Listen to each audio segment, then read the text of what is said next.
Bismillahirrahmanirrahim. It's me, Ali Akhtar, Head of Maths Department. Assalamu alaikum dear students.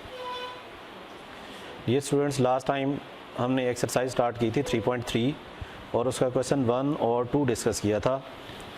आज हम question number 3 discuss करने जा रहे हैं। क्वेश्चन नंबर 3 के जितने भी पार्ट्स हैं ये सारे मीन प्रोपोर्शनल के हैं।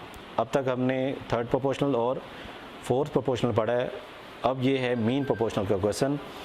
मीन प्रोपोर्शनल में सबसे पहले आप ये देख लें कि जो गिवन वैल्यूज़ होंगी वो आपके पास 2 होंगी।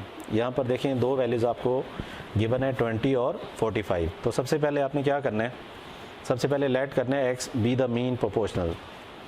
अब आपने क्या करना है, आपको प्रोपोर्शन में 4 वैल्यूज़ चाहिए, 2 वैल्यूज़ आपको गिवन है।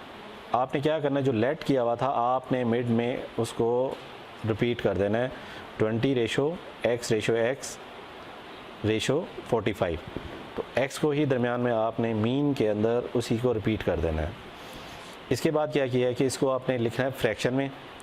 फ्रैक्शन में लिखने के बाद हमने किया इसको क्रॉस मल्टीप्लाई करने से क्या हुआ, x स्क्वायर हो गया और 20 मल्टीप्लाई 45 900 हो गया। हमें चूँकि x चाहिए इसलिए दोनों तरफ हम स्क्वायर रूट लेंगे ताकि ये स्क्वायर रूट से कैंसिल हो सके और 900 का स्क्वायर रूट क्या आएगा 30 आपके पास, प्लस माइनस 30 इसका प्रॉपर आंसर है। इसी को रिपीट करता जाऊँ। नेक्स्ट पार्ट नंबर 4 भी मीन प्रोपोर्शनल का है। इसमें भी आप देखें कि आपको 2 वैल्यूज़ दी हुई हैं, x square minus Y square और x minus Y over x plus y. तो यहाँ भी 2 वैल्यूज़ गिवन हैं। आपने क्या करना है, लेट करना है। यहाँ पर देखें लास्ट क्वेश्चन में मैंने x को लेट किया था, लेकिन अगर कोई वेरिएबल ऑलरेडी क्वेश्चन के अंदर मौजूद है तो उसको आप लेट नहीं कर सकते। अगर मैं x लेट करता हूँ तो यहाँ x ऑलरेडी मौजूद है, तो आपने कोई डिफरेंट वेरिएबल लेट करना है। तो यहाँ मैंने m का नाम दे दिया, आप कोई भी वेरिएबल नेम खुद से दे सकते हैं। तो let m be the mean proportional. जैसे मैंने पहले बताया कि आपने जो लेट करना है उसको मिड में, उसको मीन में 2 दफ़ा रिपीट कर देना है। फर्स्ट वैल्यू आपने लिखी, प्रोपोर्शन हमने पूरी करनी है, x square minus Y square. m को हमने 2 दफ़ा रिपीट कर दिया और जो सेकंड टर्म है उसको आपने लिखा है x minus Y over x plus y. इसको नेक्स्ट स्टेप में आपने क्या करना है, फ्रैक्शन में लिखना है। फ्रैक्शन में लिखने के बाद जब हम क्रॉस मल्टीप्लाई करते हैं तो देखें m मल्टीप्लाई m के साथ m स्क्वायर बनेगा और दूसरी तरफ क्या आ जाएगा, x square minus Y square multiply x minus Y over x plus Y.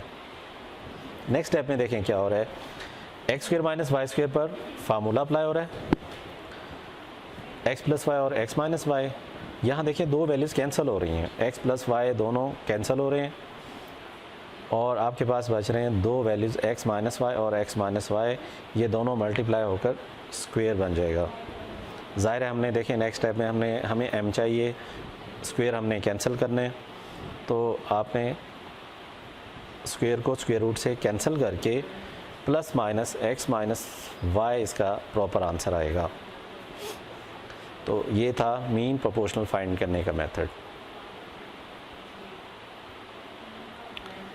Next इसका जो लास्ट क्वेश्चन आपके पास आएगा, उसके भी जितने भी पार्ट्स हैं इसमें आपको जो लेटर क्वेश्चन के अंदर मेंशन किया होगा आपने उसी को ही फाइंड करना होगा। यहाँ लेट करने की ज़रूरत आपको नहीं पड़ेगी। यहाँ 3 वैल्यूज़ आपको गिवन होंगी और 3 वैल्यूज़ में आपके पास जो लेटर आपसे पूछा जाएगा वो क्वेश्चन में मेंशन होगा। यहाँ देखें 5, p और 45 ये 3 वैल्यूज़ गिवन हैं और ऊपर लिखा हुआ है फाइंड द लेटर इन्वॉल्व। जो लेटर इसके अंदर मौजूद है वो p है और हमने क्या करना है, p को फाइंड करना है, p की वैल्यू फाइंड करनी है। तो यहाँ देखिए इसका सोल्यूशन क्या होगा। सोल्यूशन इसकी प्रोपोर्शन लिखने का वो मीन वाला ही मेथड है। जो आपको p गिवन है आपने क्या करना है, उसको दरमियान में 2 दफ़ा रिपीट कर देना है।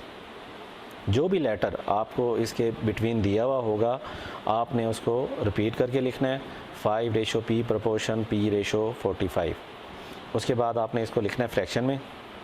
फ्रैक्शन में लिखने के बाद p मल्टीप्लाई p स्क्वायर हो जाएगा और 5 मल्टीप्लाई होगा 45 के साथ, ये हो जाएगा 225। दोनों तरफ ले लें स्क्वायर रूट।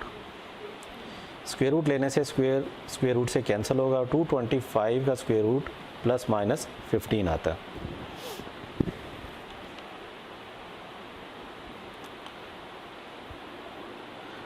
नेक्स्ट देखें इसी का ही थर्ड पार्ट में देखें फिर 3 वैल्यूज़ गिवन है, और जो मैंने बताया था आपको कि जो लेटर इन्वॉल्व है वो यहाँ पर मिड वाली टर्म में 3p-6, इसके अंदर भी p लेटर ऐसा है जिसकी हमने वैल्यू फाइंड करनी है।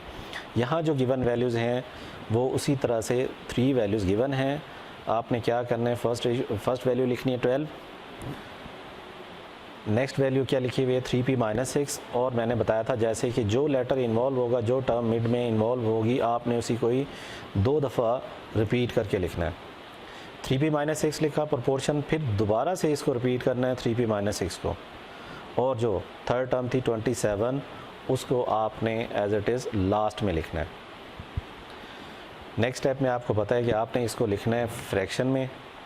फ्रैक्शन में क्या बनेगा, ये 12/3p-6, इसी तरह दूसरी साइड भी बनेगी। इसके बाद आपने क्या करना है, उसी तरह से जैसे पहले आपने किया कि क्रॉस मल्टीप्लाई करेंगे। देखें 3p-6 और 3p-6 जब मल्टीप्लाई होंगे तो ये स्क्वायर बन जाएगा, और दूसरी तरफ 12 × 27 आएगा। जब 12 को 27 को मल्टीप्लाई करते हैं तो ये 324 बनता है। स्क्वायर हमने लास्ट टाइम भी स्क्वायर को कैंसिल किया था, यहाँ भी स्क्वायर को हम कैंसिल करेंगे स्क्वायर रूट के साथ, तो ये आपके पास आएगा 3p-6, और दूसरी तरफ जो स्क्वायर रूट लेंगे 324 का वो आएगा आपके पास +-18। तो आपको पता है कि जब भी प्लस माइनस के साथ 2 वैल्यूज़ आती हैं आपने 2 पार्ट्स में उसको डिवाइड करना होता है। एक आप वैल्यू प्लस के साथ सॉल्व करते हैं, दूसरी माइनस के साथ सॉल्व करते हैं। तो यहाँ देखें कि एक वैल्यू देखें +18 के साथ सॉल्व हो रही है और दूसरी तरफ -18 के साथ सॉल्व हो रही है। 3p-6 = 18 और 3p-6 = -18। -6 को आप दूसरी तरफ ले जाएंगे तो +6 होगा, ये 18 + 6 24, और देखें p के साथ लिखा हुआ है 3, हमने p फाइंड करना है इसलिए 3 से दोनों तरफ डिवाइड करना पड़ेगा। तो इस तरह p की वैल्यू आपके पास आ रही है 8। जो दूसरी साइड है यहाँ भी ऐसे ही करेंगे, -6 को दूसरी तरफ शिफ्ट कर देना है, +6 हो जाएगा, और -18 + 6 -12 होता है। फिर उसी तरह से ही आपने 3 से जब दोनों तरफ डिवाइड करना है तो p की वैल्यू आपके पास यहाँ आती है -4।